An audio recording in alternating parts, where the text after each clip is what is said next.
श्री स्वामी समर्थ. जय जय स्वामी समर्थ. स्वामी कृपा चॅनलमध्ये सर्वांना नमस्कार. गुरुपुष्यामृत योग या योगावर काही उपाय व सेवा केल्याने खूप असा फायदा होतो. महिलांनी या सेवा व उपाय नक्की करा व माता लक्ष्मी व भगवान श्री विष्णूंचा कृपा आशीर्वाद मिळवा. याने घरात कसलीच कमतरता राहणार नाही. अगदी साधे व सोपे असे हे उपाय आहेत. ते जाणून घेण्याआधी तुम्ही माझ्या स्वामी कृपा चॅनलला सबस्क्राईब नक्की करा. पुष्य नक्षत्र गुरुवारी आल्यास त्या योगास गुरुपुष्यामृत योग म्हणतात. गुरुपुष्यामृत योग हा फार क्वचित बनतो. ज्या गुरुवारी पुष्य नक्षत्र येते त्या दिवशी गुरुपुष्यामृत योग असतो. हा योग सर्व कार्यास शुभ मानला जातो. गुरुवारी पुष्य नक्षत्र असल्यास शुभ आणि अद्भुत फलदायी बनतो. या दिवशी तुम्ही सोने खरेदी करू शकता किंवा आणखी काही महत्त्वाची कामे करू शकता. नवीन व्यवसायही सुरू करू शकता. गुरुपुष्यामृत योग आहे. या दिवशी आपण काही उपाय करायचे आहेत. या उपायांनी आपण भगवान श्री विष्णू आणि माता लक्ष्मी यांना प्रसन्न करू शकतो.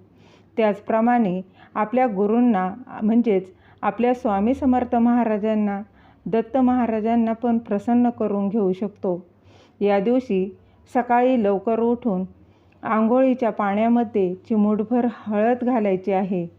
आंघोळ झाल्यानंतर आपल्या घराच्या अंगणात हळद आणि गोमूत्र टाकलेले पाणी शिंपडायचे आहे.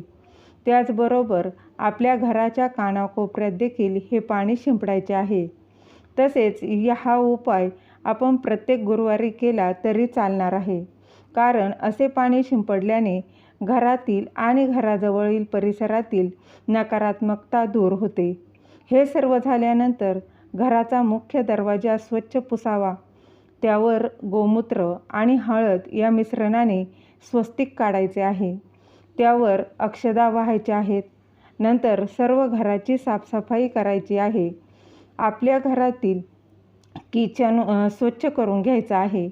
किचनमधील भिंतीवर जिथे गॅस ओटा बनलेला आहे त्यास अगदी गॅस शेगडीच्या समोरच्या भिंतीवर आधी तुपाने आणि नंतर हळदीने स्वस्तिक काढायचे आहे. हे तूप शुद्ध गाईचेच तूप घ्यायचे आहे व त्यानंतर त्या स्वस्तिक काढलेला आहे त्याची पूजा देखील करायची आहे. व हे झाल्यानंतर देवघराची साफसफाई करायची आहे आणि देवांची पूजा करायची आहे. घराच्या मुख्य दरवाजाच्या उंबरठ्यावर हळदीचे लेपन देखील करायचे आहे व हे करत असताना काही सेवा देखील करायच्या आहेत. आपल्या देवघरातील श्रीयंत्रावर कुंकुमार्चन करायचे आहे किंवा ते नसेल तर 1 रुपयाच्या नाण्यावर कुंकुमार्चन करावे. त्यानंतर ते नाणे तिजोरीमध्ये ठेवायचे आहे. जिथे आपण रोज आपल्या घरातील आलेली लक्ष्मी ठेवतो, रोज आपण जेथे पैसे ठेवतो तेथे ते नाणे ठेवायचे आहे. हे कुंकुमार्चन केलेले कुंकू दररोज आपल्या कपाळी लावायचे आहे. असे केल्याने खूप छान अनुभव येतो. गुरूंची सेवा करायची आहे. श्री स्वामी समर्थ या मंत्राचा जप करत 11 माळी जप करायचा आहे. श्री गुरुदेव दत्त या मंत्राचा देखील जप करायचा आहे. त्यानंतर आपल्या कुलदेवतेची सेवा करायची आहे. ओम कुलदेवताय नमः असा जप करायचा आहे. असा जप करत 1 माळ जपमाळ करायची आहे. महालक्ष्मी अष्टकम 16 वेळा म्हणायचे आहे. कनकधारा स्तोत्रम एकदा म्हणायचे आहे. हे तुम्हाला आपल्या नित्यसेवेमध्ये भेटून जाईल. नाहीतर यूट्यूबवर उपलब्ध आहे ते सुद्धा तुम्ही ऐकू शकता किंवा म्हणूही शकता. त्यानंतर गीतेचा 15वा अध्याय 1 वेळा वाचायचा आहे. त्यासोबतच महालक्ष्मी मंत्राची 1 जपमाळ करायची आहे. विष्णू गायत्री मंत्र, कुबेर मंत्र, नवार्णव मंत्र सर्व मंत्रांची देखील 1 माळ करायची आहे. 1 जपमाळ करणे शक्य नसेल तर निदान 11 वेळा तरी 1 मंत्र म्हणायचा आहे. व्यंकटेश स्तोत्र पण पठण करायचे आहे. त्यामध्ये शंखनाद करायचा आहे. आपल्याकडे जर शंख नसेल तर घंटा वाजवावी. सर्व सेवा केल्याने माता लक्ष्मी आणि भगवान विष्णू प्रसन्न होतील.